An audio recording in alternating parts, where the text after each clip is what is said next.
Hi guys, எல்லாருக்கும் வணக்கம் guys. இந்த வீடியோவில் நம்ம என்ன பார்க்க போகிறோன்னா, உன்னை இவர் ஏன் டீமெல்லாம் வச்சிட்ருக்கீங்க, முதல்ல இவரை தூக்குங்க. அது மட்டும் இல்லாமல் இவங்களெல்லாம் தூக்கினா மட்டும்தான் இந்திய அணியோட ஃப்யூச்சர் நல்லா இருக்கும். கண்டிப்பாக இளவீரர்களுக்கு நிறைய வாய்ப்பு கொடுங்க அப்படின்னு சொல்லிட்டு இந்திய அணிக்கு சில பல அட்வைஸ்கள் சொல்லியிருக்காரு. முன்னாள் இந்திய வீரர் வீரேந்தர் சேவாக் இந்திய அணி குறித்து சில பல கருத்துக்கள்லாம் பேசியிருக்காரு. அவர் என்ன பேசினார், அது பேசினார் சொல்லிட்டு வீடியோவில் டீட்டெயில்டாக பார்க்கலாம். அதுக்கு முன்னே நீங்கள் நம்ம சேனலுக்கு புதுசாக வந்திருந்தீங்கன்னா ஒரே ஒரு சப்ஸ்கிரைப் மட்டும் பண்ணிவிட்டாங்க, வீடியோக்குள்ளே போகலாம்.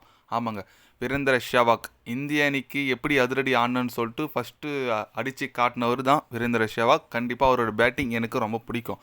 அவர் பார்த்தீங்கன்னா சமீபத்தில் என்ன பேசியிருக்காருன்னு கேட்டிங்கன்னா, இந்திய அணி இப்போதைக்கு கரண்ட்டில் நல்ல ஃபார்மில் தான் இருக்காங்க, நல்ல அணியாக தான் இருக்காங்க. இருந்தாலும் இந்திய அணி ஃப்யூச்சர் வளரணும்னா நிறைய இளம் வீரர்களுக்கு வாய்ப்பு தரணும். சீனியர் வீரர்களுக்கு சிலதெல்லாம் ஓய்வு, சில போட்டிகள் ஓய்வு கொடுத்துட்டு இளம் வீரர்களுக்கு நிறைய வாய்ப்பு கொடுத்தா மட்டும்தான் இந்திய அணி ஃப்யூச்சர் வளரும். ஏன்னா கங்குலி இருக்கிற காலத்தில் நிறைய இளம் வீரர்களுக்கு வாய்ப்பு கொடுத்தாரு. அதனால தான் இந்திய அணி இந்த அளவுக்கு முன்னேறி இருக்குது. தோனி அது போல தான் இளம் வீரர்களுக்கு நிறைய வாய்ப்பு கொடுத்து இந்திய அணி இந்த அளவுக்கு வளர்ந்துருக்கு.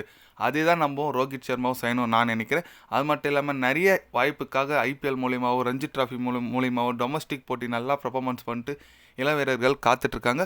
அவங்களுக்கு வாய்ப்பு இந்திய அணியில் கொடுங்க. கண்டிப்பாக இந்திய அணி ஃப்யூச்சர் சூப்பராக இருக்கும் அப்படின்னு சொல்லிட்டு நம்ம வீரேந்தர் சேவாக் பேசியிருக்காப்புல. ஓகே, அவர் சொல்கிறதெல்லாம் கரெக்டு தான். பட் இந்திய அணி வாய்ப்பு கொடுத்துட்டு தான் இருக்காங்க. அவர் இன்னும் இளம் வீரர்கள் வாய்ப்பு தரணும்னா அப்போ சீனியர் பிளேயர் எல்லாருமே உட்கார வச்சுட்டு இந்திய டீம் தான் விளையாடணும் போலக்குது. ஏன்னா நீங்கள் ஸ்ரீலங்கா சீரீஸில் பார்த்துருப்பீங்க, நிறைய பேர் ரியான் பராக் சொல்லிட்டு நல்ல இளம் வீரர்கள் ஐபிஎல் நல்ல பர்ஃபார்மன்ஸ் பண்ண இளம் வீரர்களுக்கெல்லாம் வாய்ப்பு கொடுத்தாங்க. கண்டிப்பாக நல்லா பண்ணார் ரியான் பராக். ஒரு ஆல்ரவுண்டர் மாரி காமிச்சிருக்காரு. பட் இன்னும் அவர் ப்ரூவ் பண்ணல. பட் பவுலிங்கு போடுறாரு, பேட்டிங்கும் டீசெண்டாக ஆடுற பிளேயர் தான். அவர் வச்சுக்கலாங்க. ஏன்னா நிறைய இந்த ரெய்னா, யுவராஜ் சிங் இது போன்ற பிளேயர்கள்லாம் ஆல்ரவுண்டிங் இருந்தனால தான் இந்திய அணி செமையாக வேர்ல்டு கப்பில் வின் பண்ணுறதுக்கு ரொம்ப யூஸ்ஃபுல்லாக இருந்துச்சு. 2011 அப்போ 2007 தோனி தலைமையில் கப் அடிக்கும்போது இந்தமாதிரி யுவராஜ் சிங், ரெய்னாலாம் ஆல்ரவுண்டிங் பண்ணனால தான் அதுக்கான ஒரு நல்ல ஒரு யூஸ்ஃபுல்லாக இருந்துச்சு. எந்த டீமில் வேணால் போலிங் சேஞ்ச் பண்ணலாம். அதுமாதிரி ரியான் பராக்கும் நல்ல ஒரு ஆல்ரவுண்டராக தெரிகிறாரு. கண்டிப்பாக ஒரு ஃப்யூச்சரில் நல்ல ஒரு பிளேயர் வரதுக்கான வாய்ப்புகள் நிறைய இருக்குது. நம்ம வெயிட் பண்ணி பார்க்கலாம் எந்த மாதிரி ஒரு டீம் செலெக்ஷன் பண்ணுறாங்கன்னு சொல்லிட்டு, இள வீரர்களுக்கு எந்த மாதிரி ஒரு வாய்ப்பை தராங்கன்னு சொல்லிட்டு நான் வெயிட் பண்ணி பார்க்கணுங்க. ஆனால் வீரேந்தர் சேவாக் சொன்ன மாரி நம்ம இந்திய அணி ஃப்யூச்சர் வளர்ந்தால் மட்டும்தான் நல்லாயிருக்கும். ஏன்னு கேட்டிங்கன்னா எக்ஸாம்பிள் ஸ்ரீலங்கா எடுத்துக்குங்க. சீனியர் பிளேயர் இருக்கிற வரைக்கும் நல்லா இருந்துச்சு. யார் சங்ககாரா, ஜெயவர்தன, மல்லிங்கா இருக்கிற வரைக்கும் நல்லா இருந்துச்சு.